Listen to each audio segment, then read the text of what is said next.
She was lying on the dirt floor, her dress torn, her breath shallow. Blood ran down her cheek where the whip had struck again and again.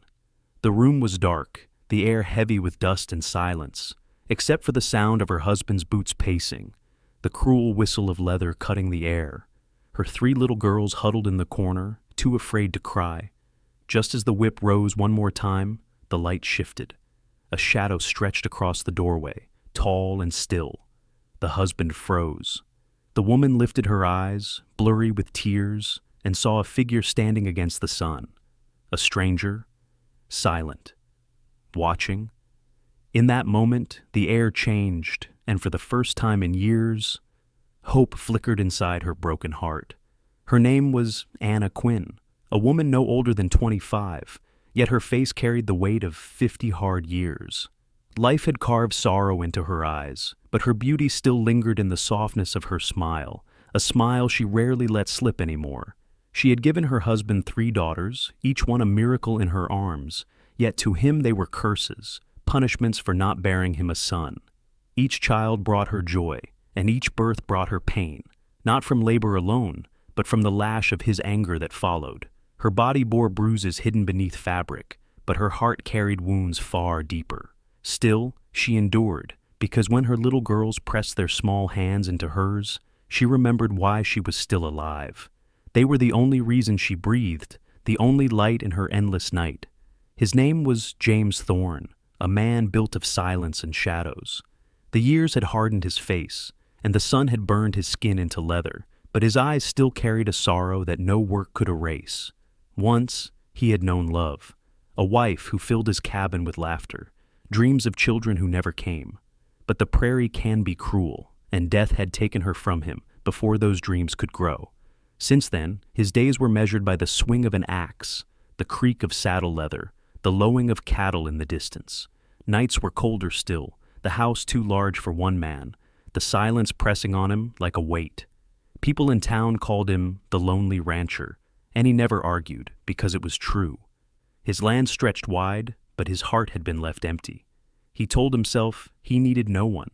He believed it, until the day he stepped into that doorway and saw a broken woman and her 3 trembling daughters. James had only come into town for supplies, flour, salt, a few tools he couldn't make with his own hands. He kept his head low, as he always did, speaking little and leaving quick. But as he passed down the narrow street, a noise pulled him from his path. It wasn't the sound of wagons or horses. It was sharper, crueler, the crack of a whip, a woman's muffled cry. He stopped, his boots planted in the dust, his jaw tight. From a doorway half open, he saw her. A young woman collapsed on the floor, her children pressed against the wall like frightened birds. The man with the whip didn't even notice him standing there, silhouetted against the light. For years, James had lived in silence, letting the world pass him by. But something inside him shifted in that moment. He hadn't meant to stop. He hadn't meant to look, but fate had brought him to that doorway. And once he saw her, there was no turning back. Anna's world was nothing but despair. Every breath felt borrowed, every day a punishment she was forced to endure. She had stopped praying for herself long ago. Her only prayer now was that her daughters might grow without scars as deep as hers. When she looked at the stranger standing in the doorway, she saw no promise of rescue, only another man who could hurt her if he wished. Her heart trembled between hope and fear. Yet James stood there without a word. His silence was heavy, but not cruel. It was the silence of a man who carried his own ghosts. His eyes, steady and unreadable, met hers. She waited for judgment, for anger, for another strike, but none came. He only watched, his stillness louder than any voice. Her despair screamed inside her, but his silence seemed to answer, as if saying, "I know pain too. I know what it is to be alone." For a long moment, the room was frozen. The whip still in the husband's hand, the woman trembling on the floor, the children holding their breath. James stood tall in the doorway, a shadow against the dying sun. His silence pressed down heavier than the dust in the air, and then, at last, his voice broke through, low, steady, unshakable. "You're coming with me." The words didn't sound like a request. They sounded like a vow, carved from stone. The husband's face twisted with rage, the woman's eyes widened in disbelief, and the little girls clung tighter to their mother. No one moved, but everything had already changed. With 6 simple words, the lonely rancher had stepped into their lives, and nothing would ever be the same again. The night fell heavy as James led the woman and her 3 daughters out of the house that had been their prison. She walked unsteadily, her body weak, but her grip on her children was fierce, as if someone might snatch them away at any moment. James said little, only guided them with a steady hand, his tall frame moving ahead like a shield against the darkness. Behind them, the husband shouted threats into the night, but none dared follow. The wagon creaked as James helped them climb inside, his touch careful, almost hesitant, as though he feared breaking what was already fragile. The children huddled together, their small eyes wide with both fear and wonder. For the first time in years, Anna felt air fill her lungs without choking. She didn't know where this rancher was taking her or what awaited them on the road ahead. But she knew one thing with aching certainty. She was not walking back through that doorway again. James's ranch stretched wide under the endless sky, but it was a kingdom of silence. The house stood strong, built by his own hands, yet it felt more like a tomb than a home. The wooden floors creaked beneath boots that had walked them alone for years. The kitchen table, once built for family meals, sat untouched, holding nothing but dust. A single rocking chair moved gently when the wind slipped through the cracks, a haunting echo of the wife who once sat there. On the mantel, beside a rifle and a lantern, rested a faded ribbon, his only keepsake of the woman he had buried on the hill beyond the barn. Every corner of the ranch whispered of what he had lost. The rooms were too many for one man, the nights too long, the mornings too quiet. He worked from dawn till dark, not because the cattle demanded it, but because the silence would have swallowed him whole if he ever stopped. His land was vast, but his life was small, until the day a broken woman and her 3 daughters stepped across his threshold. Anna stepped into the ranch house with her daughters pressed close to her skirts, her eyes darting from corner to corner. The walls were sturdy, the roof solid, but safety was something she no longer believed in. To her, a man's kindness was never free. She had learned that every gentle word carried a shadow, every soft hand turned hard with time. James had not struck her, had not raised his voice, had not demanded anything, but that almost made her more afraid. What did he want from her? Why had he brought her here? In her heart, a cruel thought echoed. Perhaps he only needed another pair of hands to cook his meals, clean his floors, tend his fields. Perhaps he only wanted a servant, not a soul. Her body trembled as she moved through the empty rooms, waiting for the moment his silence would break into commands. She didn't dare trust the quiet, because quiet had always come before pain. For days the girls stayed close to their mother, their wide eyes following James with caution as he moved about the ranch. He never forced their trust, never raised his voice, simply went about his work with quiet steadiness. One afternoon, as he was mending a broken fence post, the youngest daughter toddled across the yard, her tiny fists clutching something fragile. She stopped a few feet from him, her curls tangled, her face smudged with dust, and held out a wildflower she had plucked from the grass. For a moment, James just stared at it, unsure what to do. His large, calloused hands trembled as he reached for the delicate stem. The little girl smiled, quick and shy, before darting back to her mother's side. James stood there with the flower in his hand, his throat tightening. It was such a small gesture, but in that single bloom lay something he hadn't felt in years: acceptance. The house was quiet that night, the children finally asleep in the room James had given them. Anna lay awake on a narrow bed, her body still stiff with caution, her mind restless with questions she dared not ask. Through the thin walls, she could hear the low crackle of the fire in James's room, and then, so faint she almost thought she imagined it, his voice. A whisper, broken and tender. A woman's name, not hers. The sound of it carried weight, like a prayer said too many times. Anna froze, her breath caught in her throat. She knew in that moment she was living inside another woman's ghost, a place built on memories that did not belong to her. Fear and sorrow tangled in her chest. Who was she in this man's life? A burden, a replacement, or simply a shadow he could never stop chasing? She pressed her hand against her heart, the the silence after the whisper heavier than the words themselves. James had not always been alone. Years ago, his house had been filled with warmth, laughter, and the soft glow of a woman's smile. His wife, Clara, was the kind of soul who made even the harsh prairie seem gentle. They dreamed of children, of filling the ranch with the sound of small feet and bright voices. But dreams can turn cruel. On a cold spring night, Clara went into labor, and hours of struggle ended in silence. The child never drew breath, and Clara's did not return once it left her lips. James had dug her grave with his own hands on the hill above the barn, each strike of the shovel breaking more than the earth. He blamed himself, not the midwife, not the storm, not fate, only himself.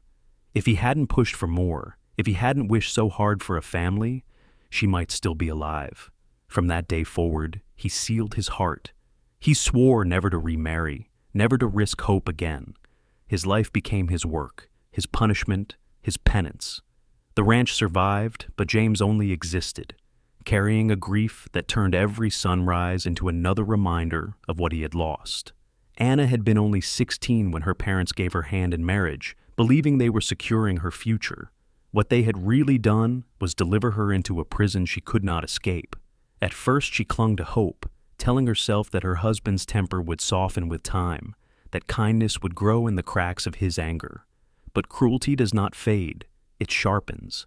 Each year she bore him a daughter, and each time, instead of joy, she was met with rage. He wanted a son, an heir to carry his name, and in his eyes she had failed him. The bruises became part of her skin, the insults part of her breath.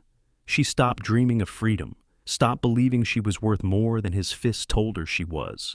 Her only reason to endure was the 3 little girls who clung to her skirts, who needed her protection in a world that already despised them for being born female.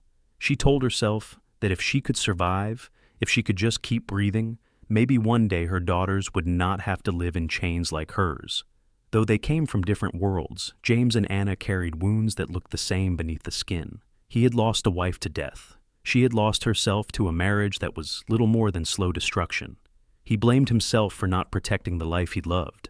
She blamed herself for not giving the life her husband demanded. Both had lived in silence. Both had buried dreams too painful to touch. In James's eyes, Anna saw the hollow grief of someone who knew what it was to wake each morning with a weight that never lifted. In Anna's face, James recognized the quiet endurance of a soul who had been beaten down but not broken. Their scars were not identical, yet they spoke the same language, a language of loss, guilt, and longing. And though neither dared to say it aloud, some part of them began to understand that healing might not be found alone, but only in the reflection of another's pain. The longer Anna stayed on the ranch, the more uneasy her heart became. Safety felt strange, almost dangerous in itself, as if it were just another illusion waiting to be torn away. She told herself she couldn't remain. This was not her home, not her life. She feared that if she stayed too long, she would only trade one prison for another. Yet, every time she thought of leaving, she felt the weight of reality press down. She had nowhere to go. No family, no money, no town that would welcome a woman with 3 daughters and no husband. On the other side, James watched her with a quiet longing he could never voice. He wanted her to stay, not because he needed a servant, but because the sound of children's laughter had begun to thaw the silence in his home. Still, his grief held his tongue. He could not confess that her presence had given him something he thought was gone forever. The ache of hope. So she planned to leave without a word. And he stayed silent, both trapped by fears they could not name. It was a gray morning when the knock came at the ranch door. James opened it to find a rider, dust clinging to his coat, carrying a folded piece of paper sealed with rough wax. He handed it over without a word and rode off, leaving only hoofprints in the dirt. James broke the seal, his eyes narrowing as he read the sharp, angry scrawl. The message was short, but every line burned. Anna's husband knew where she was, and he was coming to claim her, as if she were cattle, as if her children were nothing but baggage. James's hand clenched around the paper until it crumpled, the veins in his arm standing out like ropes. He didn't show it to Anna at first, but when she found him staring into the fire that night, the letter shaking in his grip, she understood. The past she had run from was already thundering back toward her. The walls of the ranch no longer felt strong enough, and the air was thick with the promise of a storm. When James learned of the husband's approach, he moved with quiet determination. He repaired the fence line, sharpened the axe, checked the rifle above the mantel. Every action was steady, deliberate, the way a man prepares for winter or war. But Anna watched him with growing dread. She had seen men fight before, and she knew the cost. That night, as the children slept, she stood before him, her voice shaking but firm. "I will not be the cause of more blood," she said, her hands clutching the fabric of her dress. Her eyes glistened, not with fear for herself, but for him. She could not bear the thought of this man, who had given her safety when no one else would, falling because of her. She would rather return to the chains she knew than see fresh graves dug on his land. James didn't answer right away. His jaw tightened, his gaze fixed on the fire, but deep in his silence was a storm. For the first time in years, he had something worth fighting for, and he wasn't ready to let it go. All night Anna lay awake, torn between fear and love. The letter's words burned in her mind, each one reminding her that danger had followed her here, that James might pay the price for offering her shelter. She turned over the thought again and again. If she went back willingly, perhaps her husband's rage would fall only on her, not on the rancher who had shown her a kindness she never expected. The idea hollowed her, but in her heart, she felt it might be the only way to protect the man who had already suffered enough loss. She whispered to herself that she could endure it, that she had survived his fists before and could survive them again, as long as James was spared. Yet, as her daughters slept beside her, their small bodies pressed against her for warmth, the thought of leaving them behind cut deeper than any whip ever had. She was caught between two cages, one built of fear, the other of sacrifice, and whichever path she chose, someone she loved would bleed. When whispers of her plan slipped through, the daughters clung to her skirts with desperate little hands. Their eyes brimmed with tears, wide and terrified, as if they had already seen her slipping away. The eldest, barely old enough to understand the weight of loss, shook her head fiercely. "Don't leave us, Mama, please." The middle child buried her face in Anna's side, sobbing so hard her small body trembled, while the youngest wailed with a heartbreak too pure for words. Anna tried to soothe them, brushing their hair back, whispering promises she didn't believe herself. But the more she spoke of safety, the louder they cried, as if their tiny souls knew the truth, that if she left, the light would go out of their world. Their tears soaked into her dress, each one cutting deeper than any blow she had ever endured. In that moment, she realized what her husband could never destroy. Her daughters were her strength, and leaving them was a wound she could never survive. James did not waste his breath on threats or warnings. Instead, he spoke through his work. At sunrise, he walked the ranch with slow, steady steps, checking every hinge, every nail, every weak spot that might give way. He set the gate straight, its creak replaced with the firm snap of iron he had hammered tight. By noon, the sharp ring of his axe filled the yard, each swing a promise carved into the wood. Shards flew, piling into neat stacks of firewood, though his mind was far from winter. As the sky burned with evening light, he sat at the table, laying out his tools and his rifle with careful hands, oiling steel until it gleamed. To anyone watching, it was the quiet routine of a rancher tending his land. But Anna knew better. His silence was not the silence of fear. It was the silence of resolve, of a man readying himself to face whatever storm dared to cross his fence. The ground trembled before the sound reached them, hoofbeats, heavy and unhurried, rolling across the prairie like thunder. Anna froze where she stood, her daughters clutching at her skirt as dust began to rise on the horizon. James stepped onto the porch, his hand resting lightly on the rifle propped against the doorframe, his face calm but unyielding. The riders came into view, 4 men, her husband at the front, his cruel smile sharp as the whip coiled at his side. He pulled his horse to a stop at the gate James had repaired, spitting into the dirt as his eyes swept the ranch with mocking pride. "Told you she couldn't hide," he sneered, loud enough for them all to hear. Anna's heart pounded, her body trembling as memories of every lash and every cruel word came rushing back. But James did not flinch. He stood in the fading light, tall and silent, a wall between the broken woman and the man who had broken her. The air was thick with waiting. The storm had come to his doorstep. The husband swung down from his horse, boots striking the dirt with a thud that echoed in Anna's chest. His men fanned out behind him, their eyes glinting with cruelty, waiting for a fight. He tugged at his belt, smirking as his gaze slid past James to the trembling woman and her daughters on the porch. "So this is what it's come to," he sneered. "You want my useless woman and her worthless girls? Can't give a man a son, can't even keep a house without whining. You want my scraps, rancher? Take them, if you think they're worth anything." The words cut Anna deeper than any whip, shame burning her cheeks as her daughters clung tighter to her dress. James didn't move at first. His silence was heavier than the air itself, his jaw tight, his hand still resting on the rifle. Then, slow and steady, he stepped down from the porch, boots crunching against gravel. His eyes locked on the man who dared call them worthless, and for the first time, Anna saw a fire in him that was not born of grief, but of protection. The husband laughed, mistaking James's calm for weakness. But James's voice, when it finally came, was low, steady, and carved from stone. "They are worth more than you will ever be." For so long, James had lived in silence, his words buried with the woman he lost. But something inside him snapped when he saw Anna trembling and the children clutching at her skirts. His jaw tightened, his chest rose with a breath that burned like iron in his lungs. He took one step forward, eyes locked on the man who had caused them so much pain. And then his voice broke the air, low, hard, and unshakable. "They're worth more than you'll ever be." The words rang out like the crack of a whip, stronger than any bullet, cutting deeper than any blade.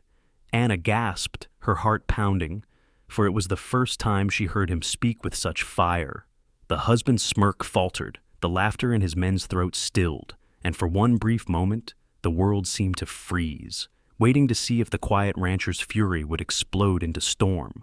The night air grew heavy as the two men faced each other, the silence broken only by the restless snort of a horse and the muffled sobs of the girls behind Anna. The husband lunged first, wild with arrogance, but James didn't meet him with fury. He met him with steady, unshakable resolve. Every movement carried the weight of a man who had lost too much to lose again. The struggle was raw, more than a fist and strength. It was grief against cruelty, love against hate. Anna clutched her chest, torn between fear and awe, as the children buried their faces in her dress. Dust rose, boots scraped, and the sound of labored breaths filled the night. It wasn't about who was stronger, it was about who had something worth fighting for. And James fought not just for her, but for the little girls who had never known a man who would stand in front of them instead of against them. Anna's hands shook as she pushed the girls inside, whispering for them to stay low, to stay quiet. The door closed behind them, and for the first time in years, she was not on her knees, begging for mercy that never came. She stood trembling in the open yard, her breath sharp in her chest, her eyes fixed on the man who had broken her spirit piece by piece. But this time, she did not bow her head. The rancher stood a few steps ahead of her, his frame like a wall between her and the whip that once ruled her life. She could feel her fear, yes, but beneath it, something else stirred, a fire. Her silence was no longer weakness, it was defiance. And though her body trembled, she would not beg. Not now, not ever again. The clash ended in dust and blood. The rancher staggered, a deep cut on his shoulder, his breath ragged, yet he would not fall. His knees buckled, but his eyes burned steady, unbroken. Across from him, her husband lay crumpled in the dirt, his pride shattered along with his power. The silence after the fight was deafening, broken only by the rasp of the rancher's breathing. Anna's heart pounded in her chest, torn between terror and awe. He was wounded, swaying on his feet, but still standing tall, still protecting her, still refusing to let darkness win. And in that fragile moment, she knew. The man who once called her worthless had been defeated, but the battle for her future was only just beginning. The husband spat dust as he pushed himself up, his pride more wounded than his body. His men, who once followed with jeers and threats, now stood back in silence, unwilling to meet his eyes. He looked at Anna, but for the first time, his glare held no power over her. The whip that once ruled her life hung useless at his side. Shame burned across his face as he realized he had lost, not just the fight, but the grip he thought he held over her soul. With a final curse under his breath, he mounted his horse, his shoulders hunched in defeat. His men followed, their laughter gone, leaving only the sound of hooves fading into the horizon. For the first time in years, the air around Anna felt lighter, as if chains had fallen away. Yet, in the silence that followed, all eyes turned to the rancher, bloody, bruised, but still standing. And the question that lingered in Anna's heart was clear. What now? Inside the dim glow of the ranch house, Anna's hands trembled as she dipped a cloth into warm water. The rancher sat at the edge of the table, his shirt torn open, blood seeping from the gash along his shoulder. He said nothing, his jaw set tight against the pain, but his silence was different now, softer, almost yielding. Anna pressed the cloth to his wound, and for the first time, her touch was not out of duty or fear, but care. Her fingers lingered, hesitant yet gentle, tracing the scars of a man who had carried his grief alone for far too long. Their eyes met in the flicker of the lamplight, and in that quiet exchange, no words were needed. He had fought for her, and now she was fighting for him, not with fists or defiance, but with the simple gift of tenderness. For both, it was the first step toward trust, and perhaps something deeper neither dared to name. The night was heavy with silence, broken only by the soft crackle of the fire. James sat with his shoulder wrapped, his face pale but steady. Anna lingered nearby, her hands folded in her lap, unsure if she should speak. Finally, his voice cut through the stillness, low and raw. "I wasn't afraid of him," he said, his gaze fixed on the flames. "I was afraid of losing again. Afraid that if I let someone close, the world would tear them away like it did before." His words hung in the air like a wound laid bare. Anna swallowed hard, her own truth rising unbidden. Her voice quivered, "I've lived every day believing I was never enough. Not enough as a wife, not enough as a mother, just never enough for anyone."